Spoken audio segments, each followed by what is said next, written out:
People don't understand how Stacking in my bag. Yeah, stacking in my bag. Got a crypto grind. Currency's flowing, every coin's on my mind. My coin base the upper, watch the numbers climb. In this damn fine, feeling so prime. Hustling these protocols, phones in the van. Emptying out my radar, I can't understand. Jumping on the wave, watch me move the plan. Holding diamond hands in this crypto land. Got my eyes on the prize, making moves like a king. Every transaction here, cash raises ring. Ride a blockchain, we won't never be slow. In the world of finance, that's the profit. if you're holding real world assets, utility assets, you are a bank. Yeah, of course, we go over the news and stuff, but we just do what feels natural when we be doing our thing. I gotta get this money on.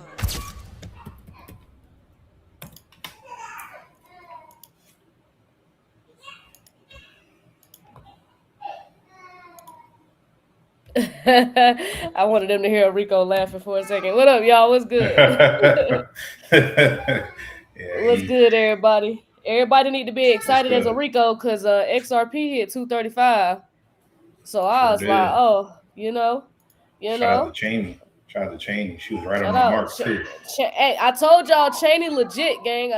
Listen. At 236 now. It's 236 now. Shout out Cheney, gang. Let's go ahead and share the screen. 236.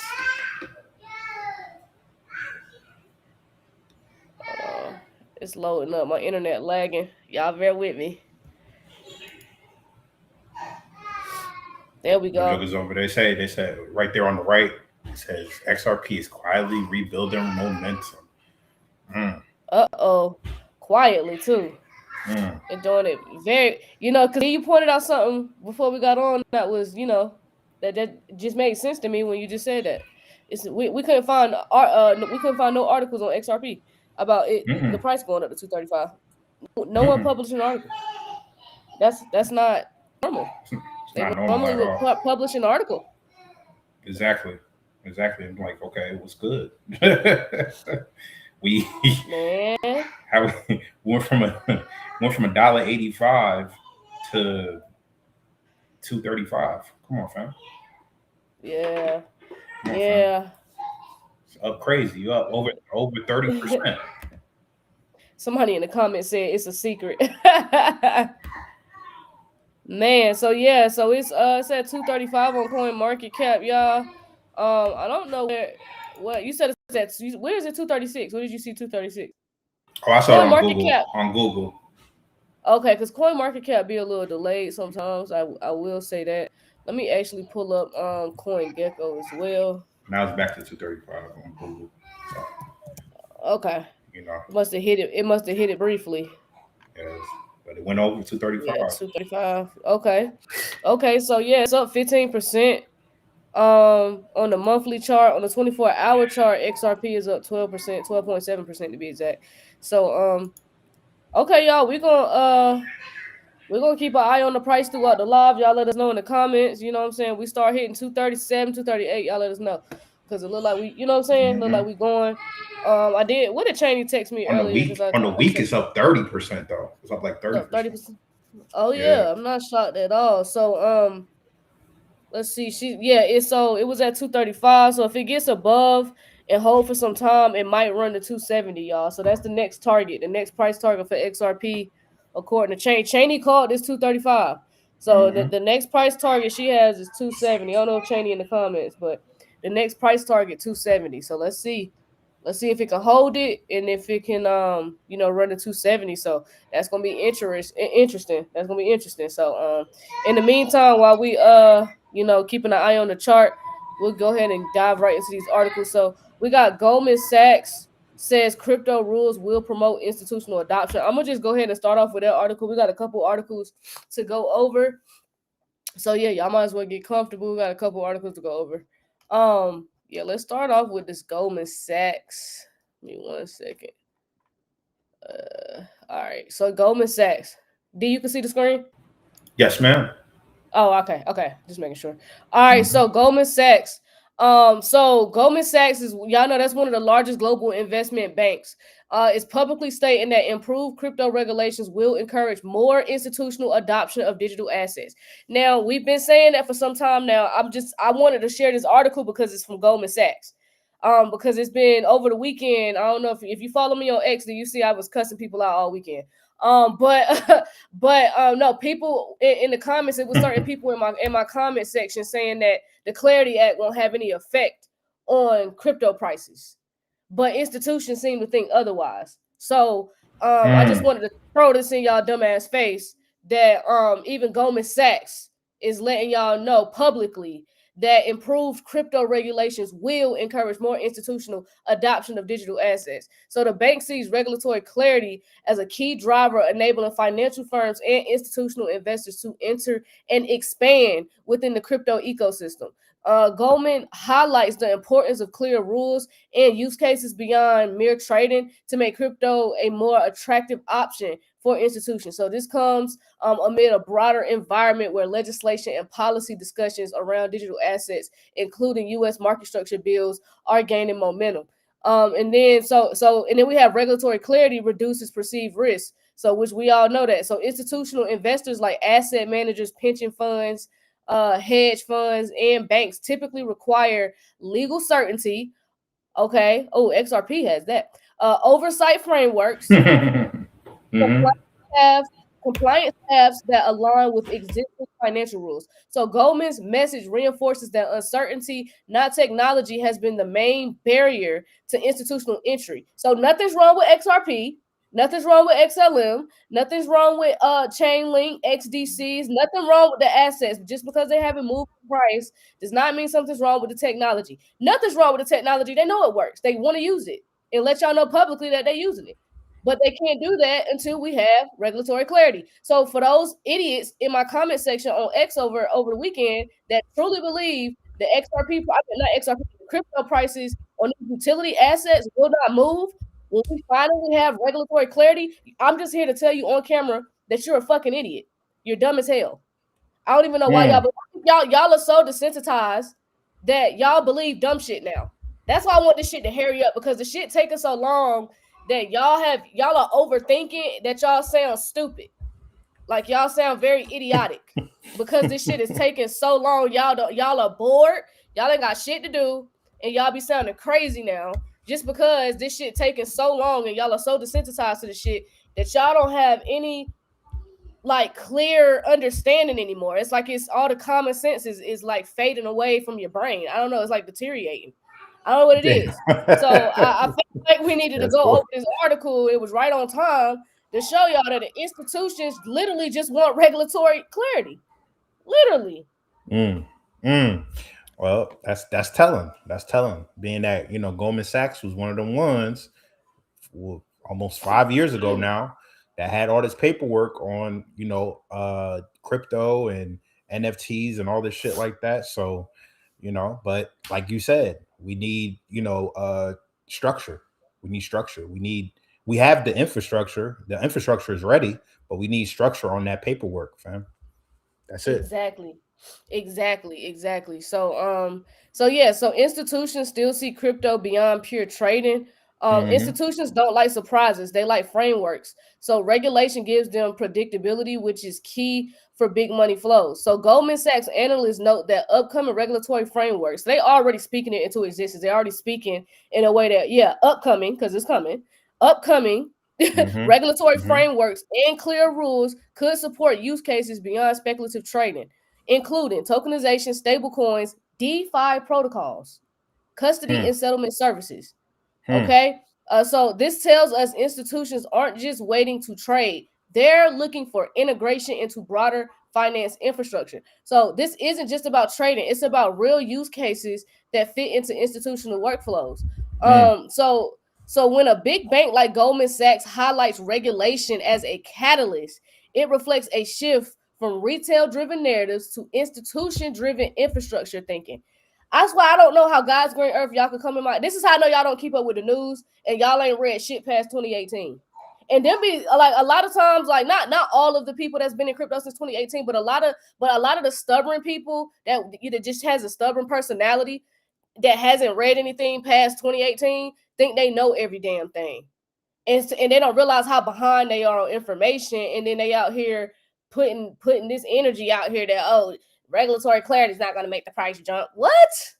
When's the last time you read anything? Did any research? You ain't did research since COVID? You was sitting in the house? Jesus, I can tell. Been a minute. It's definitely been a minute. So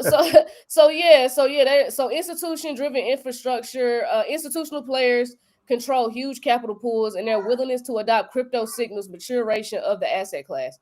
So upcoming policies could be a turning point. So Goldman analysts see proposed U.S. market structure legislation as a pivotal catalyst for adoption, especially if it clarifies roles for regulators like the SEC and the CFTC. So that means policy developments, not price action, might be the event institutions watch most closely in 2026. Institutional adoption isn't about prices; it's about rules that let them participate with confidence.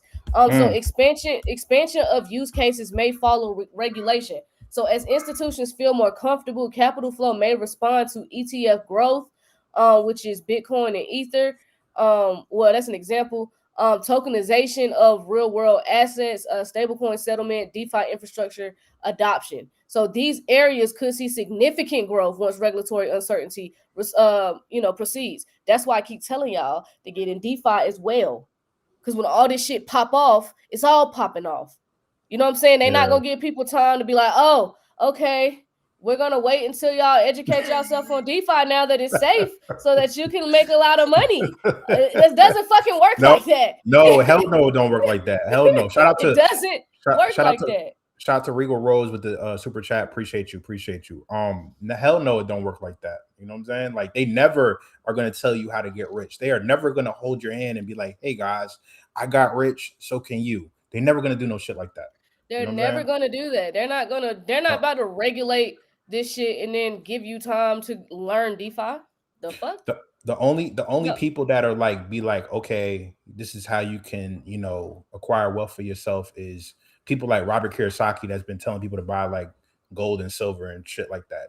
You know what I'm saying? And I know he's in crypto as well, right? Because we got clips of him talking about XRP, and he's talked about Bitcoin. But you know what I'm saying? These people, these major players, they're not going to tell you how to get rich, man. So you gotta do for self. You gotta do for self, fam. You gotta peep game and do for self. Exactly. So Goldman Sachs, y'all. Goldman Sachs is signaling that regulation will be the key catalyst for institutional adoption of crypto, not just price moves or retail demand. So I'm just putting that out there. Please don't listen to idiots. It's a lot of idiots in the space, and some people can sound very, very smart and be very, very dumb. So beware of that as well. Let's call them smart dumb niggas. Go ahead. Yeah, literally. So we got another article. Let's talk about crypto companies contributing $21 million to Trump. What's this? The PAC parent company? What is this? Yeah, Trump PAC ahead of U.S. midterms. What? Yeah. Uh-oh. Yo, this is listen. This is why they don't like him, fam. This is why they don't like him. They don't like him because he always finding a way around. So basically, two big companies gave a lot of money to political groups that support Donald Trump. So who gave money? Number one, Gemini. Gemini is a crypto exchange. They gave $1.5 million. Light work, right? The article says it was given in USDC, right? And then Crypto.com's parent company called Forest Dax gave two donations of $10 million each, totaling $20 million. So in total, he got $21 million. 21. All right. So who received the money was a group called MAGA Incorporated. Super PAC received the donations, and a super PAC is a political fundraising group that can raise and spend very large amounts of money to help candidates win elections. Now, this is for the election, fam. So the article says that the PAC now has about $294 million saved up. They have $294 million saved up just for this shit. Where did this info come from? The information came from a filing to the Federal Election Commission, so the FEC. The FEC is a U.S. government agency that tracks money in elections. So Homeboy ready. Homeboy ready. He ready for it. He's like, yo, give that shit to me in USDC. Give that shit to me in crypto. I'm taking that shit. I'm saying, like, if any of these politicians are running, they may want to be taking crypto as a donation. They may want to figure out, like, if you got a nonprofit, you maybe want to take in crypto. I'm saying, why donate if Trump isn't running in 2026? Trump's term doesn't end until January 2029. So he's not up for re-election in 2026. But in 2026 midterm elections, which you always mention, voters can choose all 435 seats in the House of Representatives and 33 seats in the Senate. So, the PAC can use this money to support other candidates who agree with Trump, not necessarily Trump himself. Damn, fam. So do you think, so now that you know that they giving money to Trump or Republicans or whatever like that, do you think the Democrats are going to follow this same trajectory and accept cryptocurrency themselves so they can help with re-elections? Trump is putting the shit in a position where they don't have a choice because the rest of the world is moving on for real. Yes. The rest of the world is moving on. But the Democrats have been, specifically Maxine and Elizabeth Warren, they've been like saying like, oh no, we got to do this. So are they going to change their tune and accept crypto?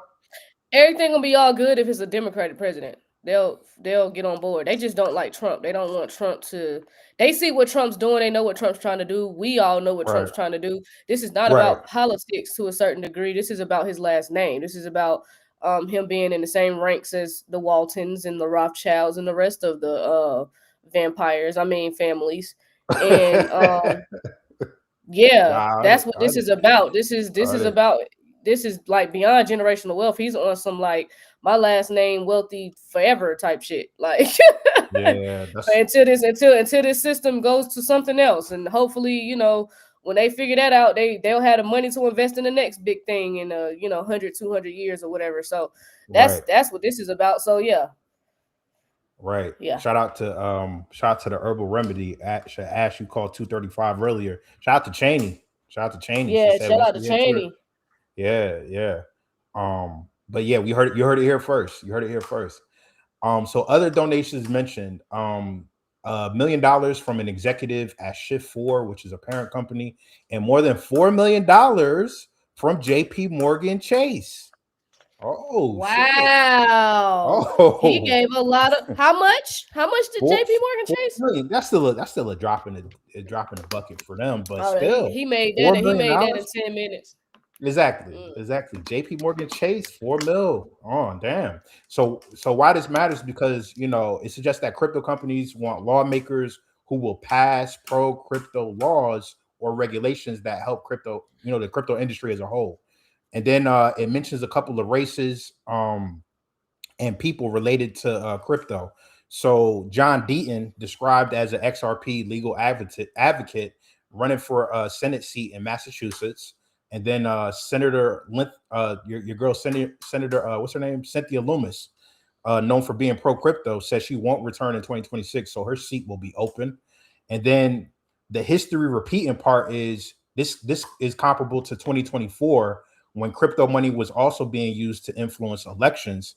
And then it claims that crypto-backed political groups spent huge amounts on the race, like $40 million for the Senate race in Ohio. And then it also says that the crypto-backed PAC called Fair Shake plans to keep spending for the 2026 midterms. But they're just going to be throwing a whole lot of USDC, whole lot of RLUSD around here. They're going to be throwing a whole lot of stable coins around this bitch for sure. I see it. No, they definitely are. I see it. They definitely are. They don't USDT, all of them. They could be like, here, how much you need? 100. Here you go. Damn. They using blockchain for all this shit. That's the thing that they not saying about all these donations. They using blockchain for all this. JP Morgan definitely sent their $4 million in stable coins or some type of crypto. I'm convinced. Oh, absolutely. No, absolutely. Yep. We know that. That's how they transacting. That's how they've been transacting. So we got some Ethereum news. So Ethereum price prediction. So Vitalik warns that ETH isn't ready yet. here's what needs to happen before the next big rally. This is to me, I think this is fun, and y'all know I'm not even a Ethereum maxi, but Ethereum, I think this could be fun a little bit. Damn. One before you start, they said they banned it in the UK. They banned it in the UK. Politicians can no longer receive donations in crypto in the UK. Damn, didn't know that. Okay. Okay. All right. So Vitalik has publicly warned that Ethereum and by extension ETH markets is not ready yet. But his comments suggest that core evolution and capabilities of Ethereum are still maturing. He emphasized that while the network is operational, significant improvements, especially around scalability, optimization, and future upgrades remain unfinished or incomplete. Oh wow. Ethereum's broader infrastructure, which is L2s, roll-ups, execution consensus separation, is still in dynamic development phase, affecting developer experience and application performance.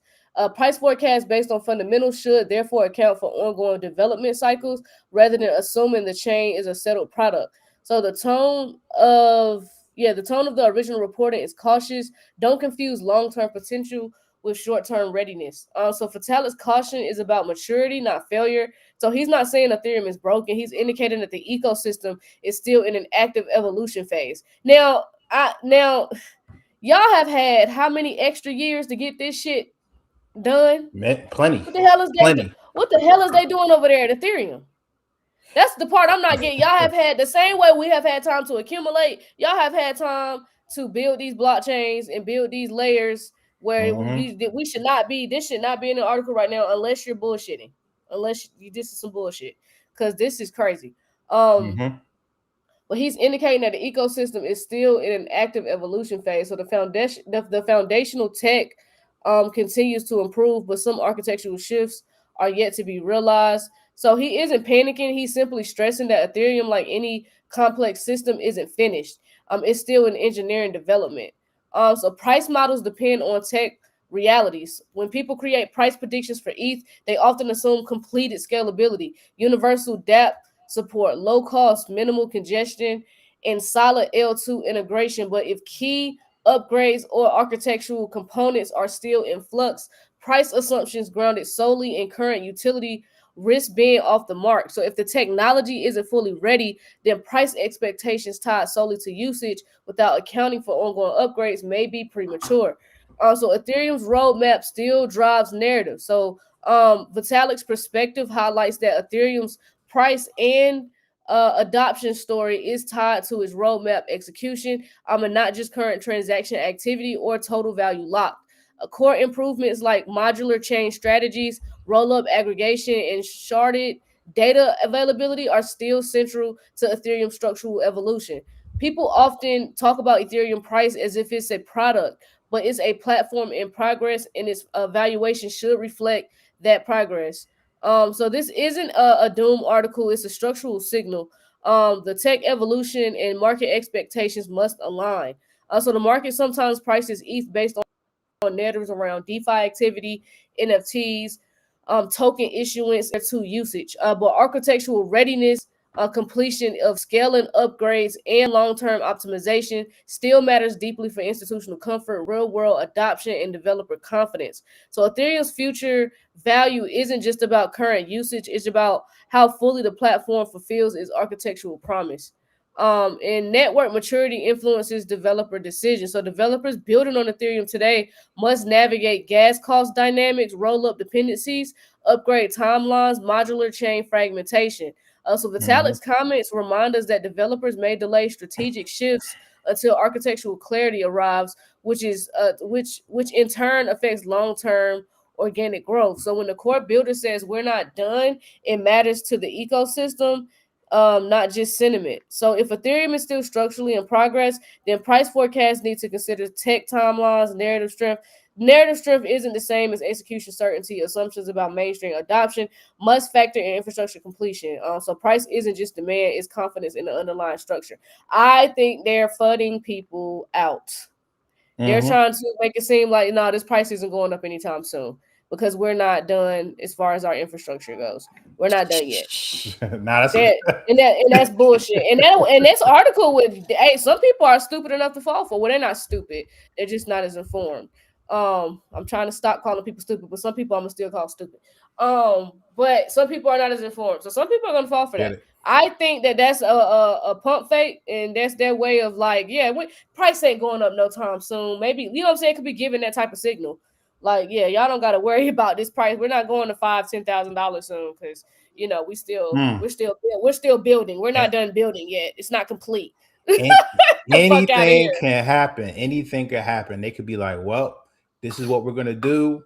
Or some news could drop where it just shakes the entire world and it just makes sense for them to kick up the system. You know, shit start going crazy. There we go. And they already got this shit done. They already got this shit done, fam. This shit is done. Ethereum is done. All that stuff. Like, I wish Kirk was available. Let me see if Kirk available. Because he could tell you how this shit really gonna go when it comes to Ethereum and Ethereum's role with XRP and how all of them end up having roles and working together. Like the way Kirk can break it down and explain that to y'all is immaculate. Like, let me see if he's available. Matter of fact, I'm shout out to CDU1. He said that Trump will have a third term. The tech bros will ensure that with Palantir leading the way. Damn. Yep. Is the cold wallet still safe? It depends on which one you have. So you gotta do your research and see which one you like the most. I like Descent Wallet. Descent Wallet's pretty cool. Some people like Tangent. It's a whole bunch of other Oculus. It's a lot of wallets, so you gotta just see which one you like the best. But yeah, they're still safe. Arculus. Did I say Arculus? It right? Yeah, you said Oculus. Arculus. Yeah, my bad. Arculus. My bad. Yeah. Okay, so all right, we got this next. Let's go to the next article. Give me 1 second. XRP price. Let me refresh the page. Like it's still at 236. Okay, we still sitting at 230. We holding at 236. All right, so let's talk about these virtual rallies. So 28% as AI token sector leads crypto market recovery. Shout out to Coop again, man. It was another one that he was telling me about, or telling us about virtual protocols. Virtual Protocol, which is an AI agents crypto project, jumped about 30%, 28% in 24 hours. So moving roughly from 89 cents to $1.14. So the trading activity spiked hard. The volume is 427 million, which is up 173% day over day. So over the last 7 days, it's up about 65%, right? It's still about 78% below its all-time high of $5. So it's still undervalued. January 2025, virtual was $5. It's $1 and it's $1.15 basically, right? So virtual protocols operates across Base and Ethereum ecosystems. Speaking of Ethereum, and is categorized as AI agents. So the project integrated X402, which is Coinbase's payment system, X402, in October of 2025, with the article saying that it helped spark a rally back then. So why is it pumping? Because the rotation into AI tokens plus base ecosystem tokens as a sector outperformer this week. So not just virtual, but other tokens in the virtuals ecosystem also rallied, suggesting the ecosystem bidding. And then the market structure. Large liquidations occurred, especially with shorts, which can accelerate upside moves when shorts get forced out. So how is this important? Is because it's three main reasons. Sector leadership signal. So when a niche token, like an AI token, leads while sentiment is still like fearful or neutral, it could signal early risk on rotation. So sometimes that's the start of a broader market leg up. Sometimes it's a short squeeze that fades. We don't know. But liquidity and positioning, that's the second reason, matter more than the news, because the liquidation data suggests that the move may be partially mechanical, not purely fundamentals improved overnight. That affects how durable the rally is. And then the whole theme around base and AI is popular, right? Crypto often trades in themes, whether it be L1s, meme coins, AI, RWAs, etc. The theme leadership can attract follow-on inflows, but also bring crowded positioning and sharper drawdowns if it goes down. And then render went up too. Like crazy. I think render went up like 70%. So long term, the bear case is it returns to sub $1 range or chops for the next few years if AI tokens rotate out. But the base case is it goes back to its all-time high of $5 if the whole market enters a strong cycle and then virtual remains relevant. And then the bull case is if AI agents become dominant on chain category, virtuals is a leader network with the AI agents. And you know how long we've been talking about the AI agents becoming more and more of a thing. So that could imply several multitudes above today's level, but only if the project actually captures the value and stays competitive. So virtual protocols, fam.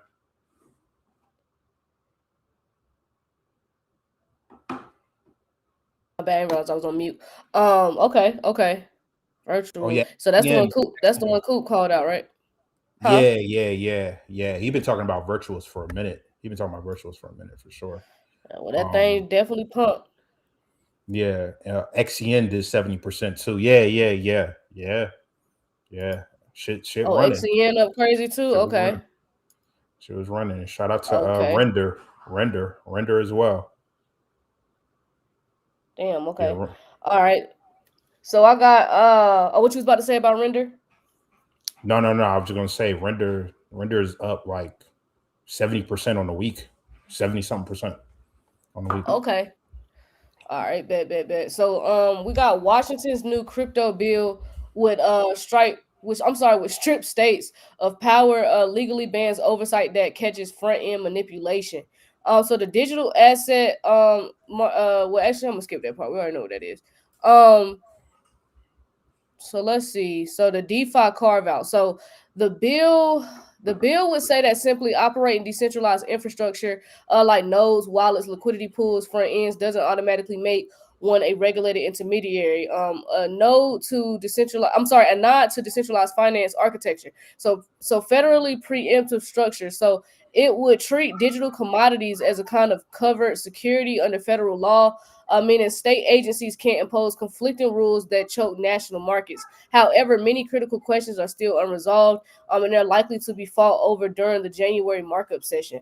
So the Clarity Act is a starting point, not the final answer. So while Congress has set the framework, the bill doesn't yet define many core terms that will determine how crypto, especially DeFi protocols and token variants, is regulated. So that means the Senate markup isn't just procedural. It's where lawmakers shape what the law really says in practice. So January's markup isn't just editing, it's the moment that turns a framework into practical rules that could govern crypto markets for years. So DeFi boundaries remain a major battleground. So the bill tries to exclude basic protocol infrastructure like running a node, relaying transactions, or offering wallets from being treated as traditional intermediaries. But the line between protocol infrastructure and market operator is murky in real world DeFi. So so that opens debates like is a front end UI just a dashboard? When does a contract governance make its operators responsible for compliance? So these are not technicalities; they influence who is regulated and how. So DeFi safe harbors sound neat until you realize real protocols mix code and commercial control, and regulators are still sorting that out. Let's see. So what is this? Preemption aims to unify federal rules so different states can't impose conflicting regulations that fragment markets. So, but critics that state securities regulators are among the most active enforcers against scams and abuse. So, stripping them of power raises retail protection trade-offs. So, unified federal rules sound good for clarity, but fewer state tools could mean slower responses to local consumer harm. So if the Clarity Act becomes law within its current structure, it would clarify jurisdiction between the SEC and the CFTC, as we always talk about, establish registration and compliance pathways for intermediaries, set definitions for digital commodities and DeFi roles. So this could bolster institutional participation. Clarity isn't so this markup coming up on the 15th is pretty much a big fucking deal. Because a lot of this stuff is just repetitive that we read over every single day. I just don't feel like reading it right now. It's just a lot of repetitive information. But yeah, the January markup is a true test. So a markup session isn't just a semantic cleanup. It's where committees amend the bill's language, whether senators tighten definitions, modify safe harbors, or just preemption scope will determine whether clarity delivers predictability or patchwork confusion. So markup sessions are often where bills live or die. And if this one could I'm sorry, and this one could decide how U.S. crypto regulation actually operates. So yeah, the 15th, we're gonna see if they get it done or if they're gonna be on some bullshit. Hopefully they don't. They don't have time to bullshit though. Hopefully they're not on bullshit. They could be. Most of the time they are, but hopefully they can get this done. I don't really think they have much more time to bullshit. Like their window of bullshitting is over. They used all that up. It's like, you know. Yeah, they kind of skated through 2025, with excuse after excuse. But I mean, we just gonna have to see. We just gonna have to see. Can you get them? Can you get them? Go ahead. I'll see you later. Oh, my boy Rico about to start screaming. Okay. Let me see. He'll So be all yeah, right. we He'll be all gotta right. Nah. But yeah, nah. It's gonna be hold on, yeah. y'all. I just opened the door. He was like, oh, his dad. I ain't seen you about 45 minutes or so. Right. So Where you been? Like yeah. he Nah, saw but you, so at the end of the day, yeah, you're right. You're right. They don't have too much time. They skated past 2025 and we're here now. Like what excuse they got now? Because the shutdown, the impending shutdown ain't till the end of the month. So they ain't got no what they gonna stretch it out another couple weeks until the shutdown? they don't got that type of time because after the first quarter and second quarter, they really gotta focus because midterms will be in the third quarter. So they really they gotta focus on midterms after really the first quarter for real. They gotta start focusing on that. That's where a And lot of let's not attention goes. And let's not forget, remember the DTCC said, they need their shit up and running by the second half of this year anyway. They said that a month or two Ah. ago. So come on, they got no time. They got no time, fam. No, They they got no ain't got no time. time to bullshit. So we'll see y'all. So the markup for regulations is gonna be on the 15th for that Clarity Act. So y'all already know we're gonna be on it. Might be live the whole if they got the hearing live, we on Sure. here. Yeah, We're gonna be nah. on it because They I gotta definitely see if they gonna get this shit done. Jesus. yeah, they gotta do something. They gotta do something. Coop said if the spy get above 690 and hold, I'm a cocaine bull. Hey, That's it gotta get above 690. Where is it at right now? Where's the spy at right now? let me see. Jay said Congress getting their bribes lined up first. You already know, Jay. You already know, Genki. Yeah, what is spy at right now? Because Coop said got to get Six above 690. 687. It's right there. Holy shit, Coop. You said it like we was at 665 or some shit, nigga. You said it like we at 670. What the hell? It's at It's right there. 687. It's right there. 687. Uh-oh, Yep. Coop. It look like you ain't getting no sleep tonight, my guy. Damn. It look like you ain't getting no sleep tonight, bro. You know what I'm saying? Eyes about to be on these charts. Eyes is All definitely about to night. be on these charts. All night. Ain't gonna be able to sleep. Be checking my phone, period. I don't sleep now for real. I nap, wake up, look at my phone to see if are we still on my rich yet? Okay. Scared I'm gonna miss it. Like that's my biggest fear is the Patreon going crazy and I just miss the messages because I'm just knocked out. Right. I mean, it'd be like that, Oh, man. Coop said I'm gonna let it play its course. I'm gonna let it play its course. Yeah, no, that's 100. That's 100. All right, y'all. So let me get to this next article. My bad. Hold on 1 second. We gonna go to the next one. My internet is hella lagging. Oh, I'm trying to get to it. My internet just lagging. Jesus. Well, regular shit. Regular shit. All right, y'all. So let me get to this next article. My bad. Hold on 1 second. We gonna go to the next one. My internet is hella lagging. Oh, I'm trying to get to it. My internet just lagging. Jesus. Well, regular shit. Regular shit. Regular shit. Regular shit. Regular shit. We don't got the fastest Samsung, internet. Man, don't get me started. America so behind, Japan make our internet look so bad. So Samsung, they don't even worry about the stuff we be worried about here.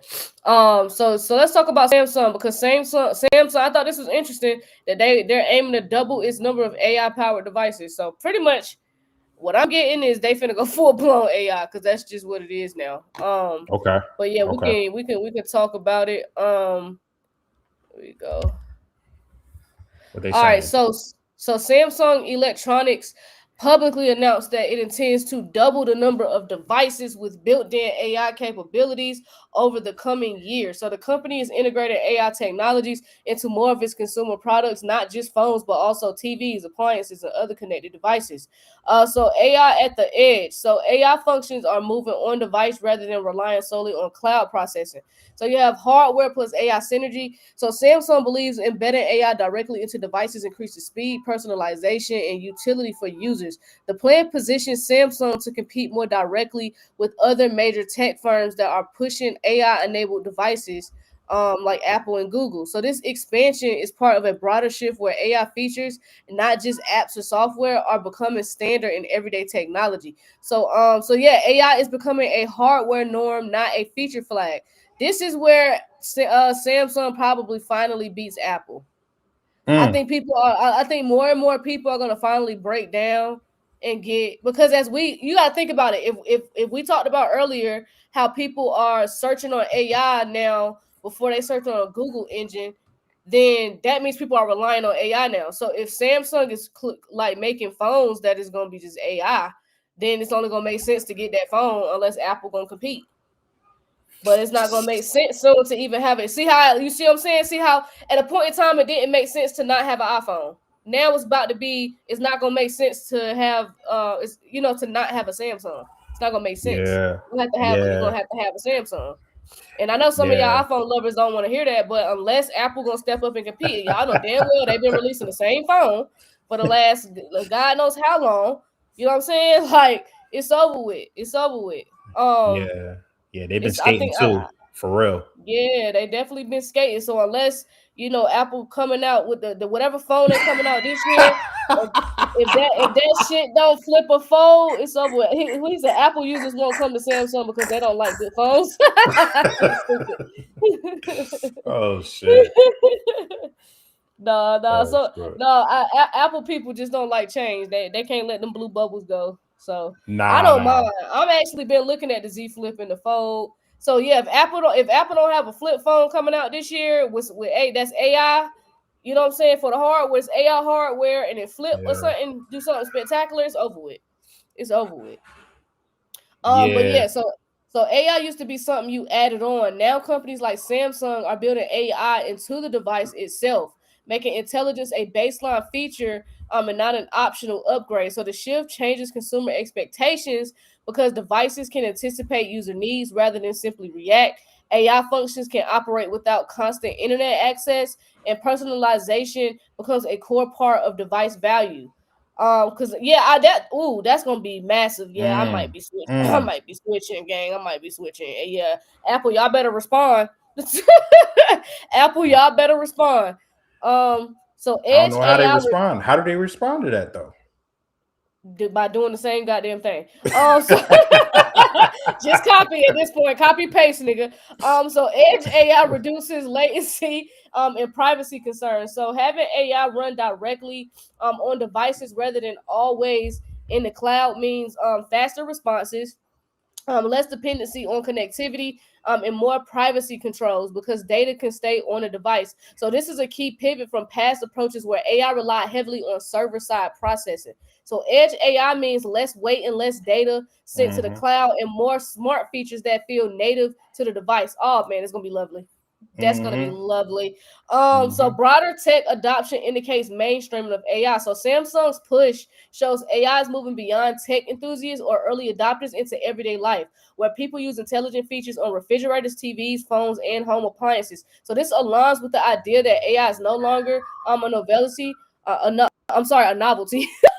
It's no longer a novelty. It's entering the utility layer of everyday experiences. And consumer expectations are shifting toward intelligence by default. So this isn't futuristic hype.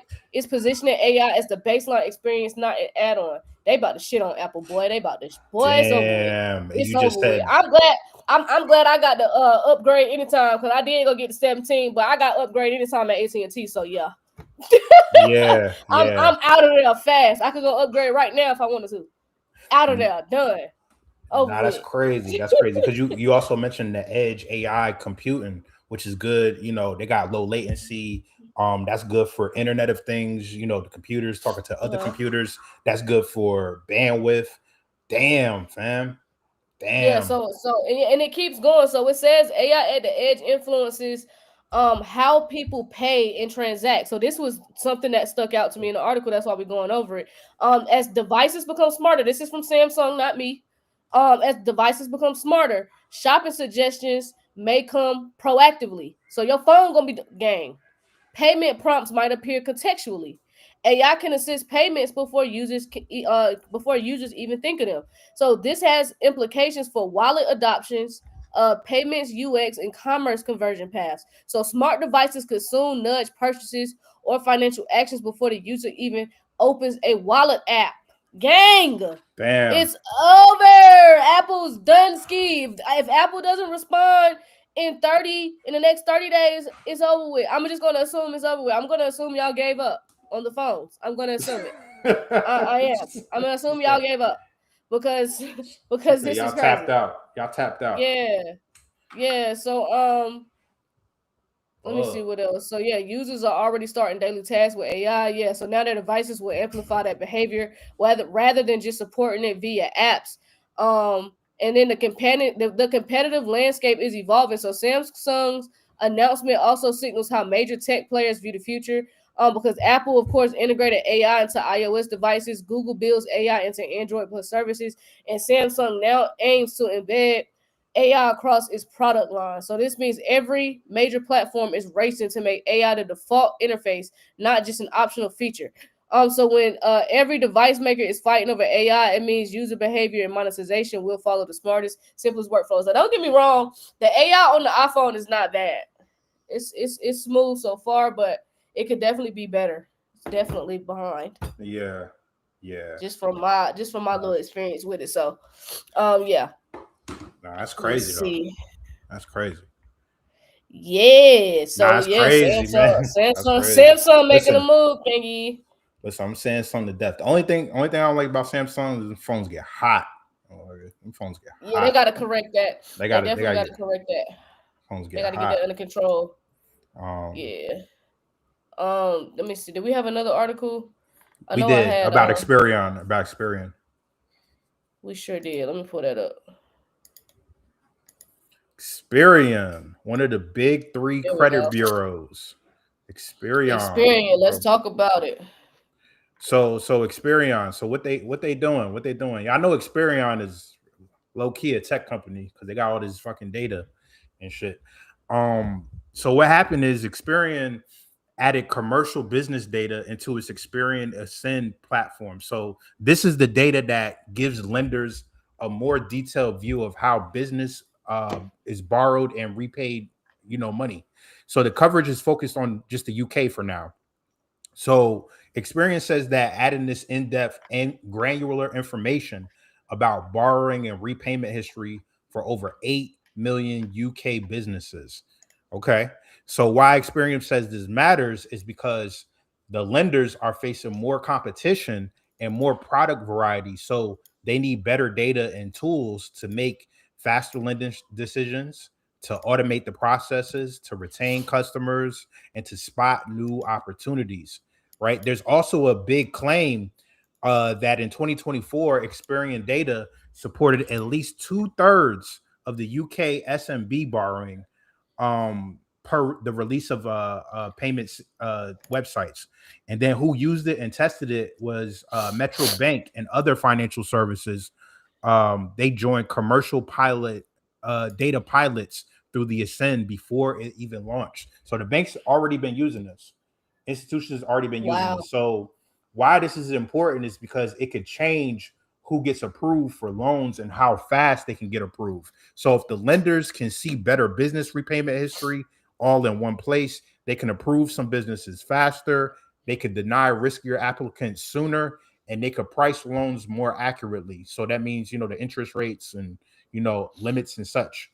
And then that's a real world impact on small businesses trying to survive and grow. Right. Me and Ash was just talking about small businesses and how they need to adjust earlier, fam. Because if you're a business right now focusing and you need foot traffic, like, you should be doing everything you can to adapt to whatever we're talking about, whether it's crypto, whether it's AI, all of this stuff. And then number two, the lending competition is shifting from access to flexibility. So they reference this own research saying that 83% of SMBs believe that they'd be approved for new credit. So lenders aren't just competing on yes, no approval anymore. They're competing on terms that could fit cash flow. So flexible repayment, products that match seasonal revenue, etc. And then better data helps the lenders design and underwrite those flexible products without taking on blind risk. And then it's also in an AI decisioning story. So the article also ties this broader trend of AI moving toward frontline decisioning, not just back office automation. So where AI systems can validate and execute decisions way faster. So, fam, you're not even going to be talking to the bankers, fam. You're going to be talking to the AI agent. The AI agent gonna be like yes or no. Hell, they already doing it right now. When you do Klarna, Afterpay, when you do all this other shit, that's the AI. That's the AI. It's not no person behind there saying like, oh, okay, you're approved or whatever. It's honestly the AI right now. They literally have an AI agent letting you know, like, hey, yeah, you're approved. Yeah, you can get this much. Like, this is what you got. This is what you got. So, well, I guess this will be a common trend moving forward. They testing it out in the UK for 8 million small businesses. So we'll see what happens. 8 million. Yes. That just sounds that sounds like a complete transition to me, but a test, okay. That's the word they want to use. Get everybody used to it and call it a test. Test. Wow. Okay, so I got one more article. I forgot I had this one in the chamber, but crypto rich threatened to leave California after new tax. Is it a bluff? Damn. Damn. I've been waiting for y'all to leave that motherfucking state. Please get out of there. Yeah, let me sit back and relax and let you cook on this one. I want to know. Cause listen, this shitty ass governor y'all have should not continue to capitalize off y'all wealth gain. Like, because he's stealing y'all money. When y'all pay taxes to that state, they are stealing the funds. Like, it's obvious. Have you seen it? Have you seen it? So yeah, a trade union in California has proposed a wealth tax that would impose a 5% assets 5% assets on residents worth more than $1 billion, including unrealized gains to help fund state health care and other programs. What happened to all the money that they gave y'all? I'm trying to figure out what happened. Where California money be going? We know it was a rhetorical question. So several high-profile entrepreneurs, including crypto industry leaders, have publicly threatened to leave the state if the tax proceeds. So figures like Jesse Powell from Kraken, Hunter Horsley from Bitwise, and investors such as Peter Thiel and Larry Page are cited as considering relocation. Critics argue that taxing unrealized wealth, especially crypto holdings, could force asset sales, capital flight, and harm to California's economy. Y'all cannot afford for all these rich people to leave, and y'all be surprised how many other wealthy people that they did not name in this article have crypto. And heavily are relying on crypto right now because we all know Hollywood is frozen. It looks like a ghost town there. So a lot of them have had to rely on their assets. They've had to borrow against assets that they never thought they would have to touch. They thought they were leaving it to their children. But in order for them to continue the lifestyle that they've gotten so used to, they have had to touch their assets and other investments that they've had, real estate, whatever the case might be, stocks. It doesn't matter. All I'm saying is that y'all cannot afford for the people to leave that state. That's literally what's the only thing that's keeping California afloat right now is the wealthy. It's because it's rich ass people there. Now, if those people leave, it's over with. And they already really started leaving because they're in North Carolina now, which is why the price of living has skyrocketed there. They're coming here to Nevada. I wish I would leave. They're also going to Utah, Arizona. They've already, so it's not going to be nothing for their friends to leave next. Texas, so, Florida, pick one. Texas, yeah. But yeah, this is crazy. So critics argue that tax on unrealized wealth, especially crypto holdings, could force asset sales, capital flight, and harm California's economy. So, however, experts in historical data question whether mass relocation actually happens after wealth taxes are introduced. So, evidence from Europe and other regions shows that very few wealthy individuals actually move because of tax changes. Well, in this instance, what is that historical data based off of? I'm sure the economy, because we're at historical levels. I'm sure the economy wasn't this bad when all of that stuff happened. This time, people might actually leave because people actually are tapping into money that they never thought that they would have to touch. So, you know what I'm saying? People are gonna leave. They're gonna leave. I sincerely believe that they was leaving when I was there. Like, a lot of people leave in California even before this was even introduced. But so this will just definitely get people out the door that's been on the fence to me. But yeah, the wealth tax proposals provoke strong rhetoric. So the talk of leaving the state serves both as economic messaging and political pressure. Billionaires and industry leaders often use threats of relocation to argue that high taxes reduce competitiveness and investment. So when people with a lot of capital talk about leaving, it's often as much about influence as it is about actual plans. So unrealized gains taxes are especially controversial for crypto. So unlike income taxes, which apply when income is realized, a wealth tax as unrealized gains targets assets because of their paper value, meaning holders might owe tax without selling anything. Oh, hell no. Hell to the no. Y'all better get the fuck out. That was something that rich people brag about. Rich people that don't gatekeep will tell y'all the reason why they stay wealthy is because they never sold. They don't sell. Like it's this lady I was actually watching a video and she was talking about how she holds her assets, she don't sell them. She'll borrow $5 million against herself and go spend $5 million on a mansion. Wait a couple years, that same $5 million mansion might be worth $30-40 million. Now she got 34 million and she never sold because you can't tax alone. So if you're telling me that you're still going to tax me without selling, y'all better run. Y'all better get the fuck out of there. I know some of y'all from Cali. Y'all love y'all hometown, blah, blah, blah. Fuck all that. Y'all better get the fuck out of there. You hold crypto. You better get out of there, gang. It's no way. Especially because y'all know y'all money don't go to good use. I'm from North Carolina, and I know that taxes there don't go to good use. I'm not in denial. Some of y'all be in denial. Y'all be loving y'all fucking hometown so fucking much. Y'all just can't tell the truth. Me personally, I'm not giving my money where I know my money not going to good use. California got all this homelessness and all this. It looks like a third world country in certain areas. It's no way I'm giving my tax dollars to a state like that. It's no way I'm giving a percentage of my crypto to a state like California. Absolutely not. To put it in that governor's pockets? Fuck no. Hell no. Hell no, y'all better get up out of there. The fact that they threatening this will be enough for me to go. Y'all rich enough to leave whenever y'all want to. Y'all just sitting around for whatever reason, but I would get up out of there, y'all. I'm sorry. Yeah, I mean, I'm sorry. I mean, I know some people got businesses out there in California, so maybe a little bit rougher, but damn, if the billionaires is threatening to leave, Jesse Pollock, that's the Coinbase nigga. You know what I'm saying? Like, he like, yo, man, like it ain't worth it. And I think somebody in the chat mentioned, Silicon Valley, San Francisco, that area. So like, a lot of those tech companies is out there. So it just gotta make sense. If y'all in Texas, y'all know they're coming, right? I know y'all been saying Texas is closed. Y'all been saying Texas is closed for years. I'm telling y'all, if they pass this bill, they coming. And they bringing their companies with them too. I think some of them that's able to like move their company they gonna move their company to Texas. A lot of them gonna come to Texas. Watch Texas, and I hate to say it, Texas, Florida, and Nevada. I hate to say it. I don't want y'all coming here. God, I don't want y'all coming here. But yeah, they're gonna be coming here too. They already come here. It's a lot of them here. It's terrible. Texas talking about getting rid of property taxes. Man, tech companies coming to Raleigh. Yep. That's why I got so many friends that I grew up with that work for tech companies. They either in sales or engineering.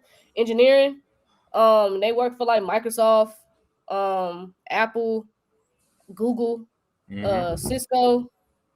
I got a lot of friends that work at those type companies. So yeah, no, that's a fact. But basically, this story isn't just about taxes. It's about how wealthy individuals use political rhetoric to influence policy debates. So public threats to relocate are powerful messaging tools that can shape public opinion and legislative pushback. So whether they actually leave or not, the talk of leaving can affect how politicians approach tax policy. So we'll see how this works out in Cali. I ain't even about to keep reading this because I'm so glad I got up out of there. Jesus Christ. You couldn't pay me to go back. Like, oh my God, you would have to give me $1 trillion to go back to California. You couldn't pay me to go back to that shitty ass state. I'm sorry for the people that's from there, but I had a terrible experience in LA. Terrible. It wasn't that bad, but it was terrible. It was terrible. Let me see. I think that was all the articles though. But man, they wrong for this one though. Talking about y'all gonna tax us even if we don't sell. Y'all think y'all rabbit ass mind. Yeah, that's too much, fam. That's too much.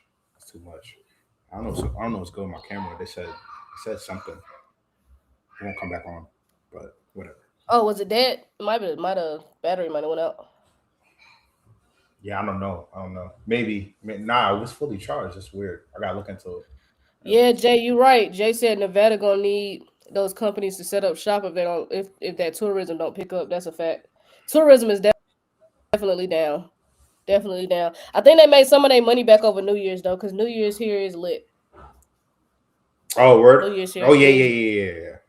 But Vegas do got to pivot. Vegas do got to pivot with everything going digital and the way stuff about to be now.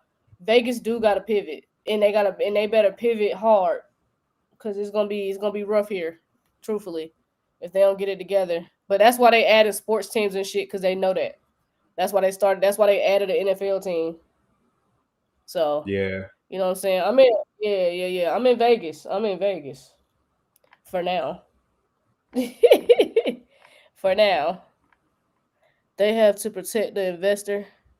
That's not protecting the investor by taxing me and I ain't sell. That is not protecting me. That's actually pissing me off. That's actually not making me safe.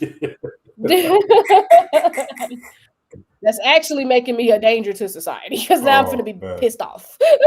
Yeah. I'm going to say Vegas over. Well, you know, I wouldn't say that. The Vegas, it's too much. It's too much money. It's too many people with issues in Vegas. I ain't gonna say too much. It's a lot of money here. It's a lot of money here. It's not a whole lot of money in Vegas. A whole lot of money here. Y'all be forgetting Vegas has mob ties. Who you think running the NFL and the NBA? Exactly. I ain't gonna talk about it too much. I don't want to get the live taken out, but Vegas, nah. Hell nah. That's why they doing, like, you know what I'm saying? They got the NFL team. They're doing that race car thing every year. I forgot what it's called, but they be holding up traffic. I hate that shit. The Grand Prix. The Grand Prix. Yeah, they doing some race. Yeah, some race thing that they do here every year for a week or whatever. They got that going on. They supposed to be bringing the NBA. I don't know if they still doing it, but they was supposed to be bringing the NBA team. They're gonna do certain tires, and they let LeBron own the fucking team, and that way they bring a lot of energy and people out. Yeah, they got the big ass stadium over there. They're gonna have the WrestleMania over there again this year. So yeah, you know, and it's an event place as well. As much as people gamble here, Vegas is a place for event where people throw a lot of events. So don't forget the event. They make a lot of money from events too. I know gambling is just top tier. It's nowhere near what they make in gambling, but it's other shit here outside of the gambling, the events and stuff that they throw. But sports teams is gonna help as well, especially if they get an NBA team. And if they smart, they'll let LeBron own it. LeBron and somebody else. She will move to Texas eventually. Oh, absolutely. I'm going to Texas. I got to go to Houston. Here you go. Oh, Don't get me started, boy. Good Lord. Texas is a dangerous place, boy. Texas is dangerous. Y'all know it is. Y'all girls be knowing what y'all be doing out there. Houston. And they humble. Some of them. Some of them very, very humble. I like that. But you in Rocky Mount. You in Murder Mount, Shasha. Who you? Hold on. Shasha live in Murder Mount, D. Murder Mount. You can't play out there, D. If you ever in North Carolina and your car run out of gas, so you pop a tire, make sure you got the strap on you, cause Murder Mount, you might get robbed, gang. You gotta be careful out there. You gotta be careful out there. The 252. Shasha in the 25. She in the 25. Is that serious? Holly. Or Murder Mount. Hell yeah. Yeah, I got some friends in college. Like a lot of half of Winston-Salem State is from the 252. So I had a lot of college friends at the time. That's I didn't know Rocky Mount was that crazy. Yeah, they be popping off there. They ain't nowhere to go play around, gang. They don't really play out there.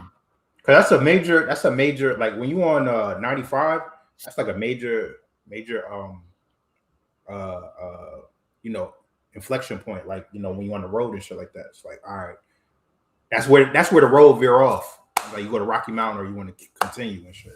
Yeah, on the highway. Yeah. Hell no, I ain't from Winston. Don't ever put that on me. Look at my beautiful face. I can never be from Winston-Salem. Oh, damn. Let me stop clowning Winston like that. Nah, I went to Winston-Salem State for college. I'm from Durham. I'm from the Bull City. 919 to be exact. Big Durham, not the little one. You feel me? The 252 is not for the weak. I go out there and have no problem. 252 don't scare me. I was just warning D. Nah, 252. Let me stop. Nah, I actually got some people in Rocky Mountain. I ain't been out there in good 20. But I've been out there for Thanksgiving one year.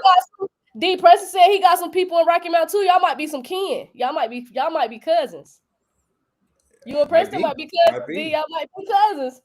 Might be, yo. Listen, you never know. You never know. You from Durham. Yeah, I'm from Durham. I'm from Bull City. I went to Southern High School. I went to Southern Durham. I played basketball there.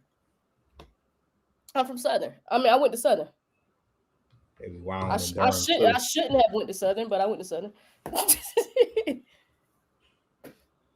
P. Pablo. Hey, you and Preston's mic. Y'all gonna have to get on the phone and see who he can to out there. The 252 ain't so big. Them towns are small out there.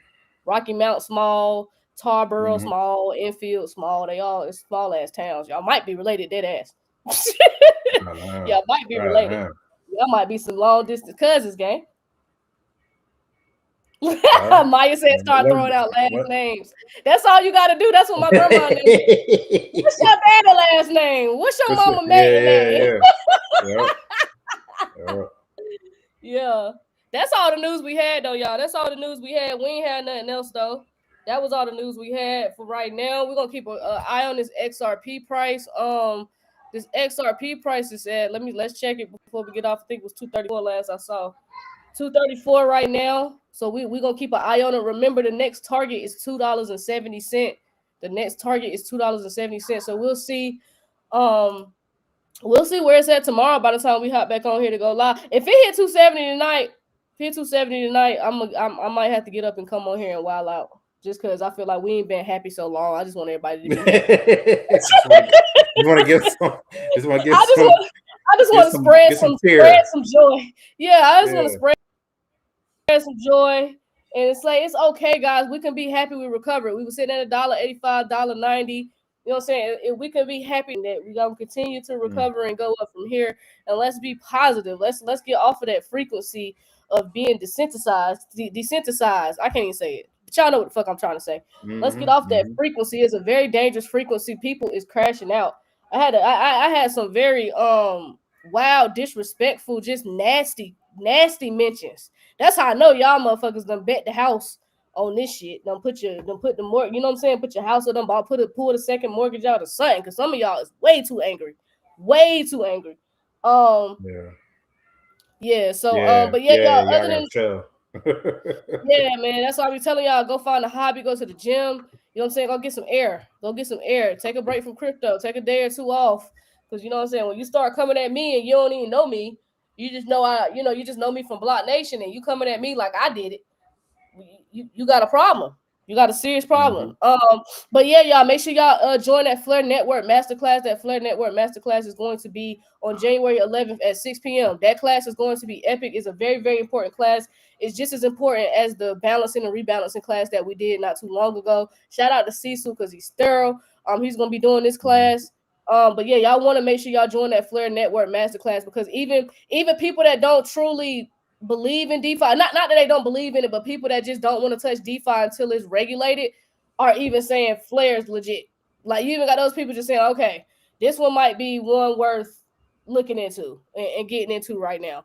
Not to say put all your XRP in it, but I'm saying this is one to educate yourself on, maybe play with a couple tokens, and see what happens. But the Flare Network is definitely a legit platform. I got high hopes for Flare. I think it has a very, very bright future. But yeah, you're gonna learn what Flare is, why Flare is just not another L1, why Flare is designed for yield and not speculation, and how Flare brings real world assets on chain. You're gonna be learning all that. It's a 2-hour class. It's gonna be at 6 p.m. Eastern. So yeah, make sure y'all tap in, bro. Make sure y'all tap in because that's gonna be a huge class that we're doing. So that class again is gonna be on January 11th at 6 p.m. Eastern. But other than that, y'all, man, make sure y'all join the BlockNation community Patreon. You know what I'm saying? We be in there tapped in. If you want to join the DeFi Patreon or both, but the link is in the bio. Just hit the link tree. That's all y'all gotta do. For sure. But yeah, other than that, y'all, we'll keep an eye on the price. We'll be in the Patreon. But other than that, we'll see y'all tomorrow. We got some more updates. All right, y'all. Peace. Somebody cute in the comments. I'm about to slide in their DM. I ain't gonna say no name. Let me get out the comment. I'm gonna slide in the DM real quick. All right, y'all. Hold on, I ain't getting off because I gotta see the response because I want to see if they're gonna respond. They know who I'm talking about. Oh, dang. All I say is, oh yeah. No, I'm talking about a girl. I ain't talking about no mister. I'm talking about a missus. Talking about it's me. You probably cute though. You probably handsome though, but I don't want you. But you probably handsome. I'm just clowning around now, y'all. I'm sorry. Sometimes you gotta laugh a little bit. It's crypto been so stressful. I just want y'all to let's all loosen our collar a little bit. We all been a little uptight. It's been a rough October, November, December. It's been a rough 3 months. It's okay to laugh a little bit. Yeah. It's okay to laugh a little bit. Yeah, we had a rough quarter. No, it is somebody in the comments. No, we did. It's totally fine to laugh. Totally fine. For sure. All right, y'all. Somebody, no, it's me. Hit me up. I don't want a man. I want a girl. All right, y'all.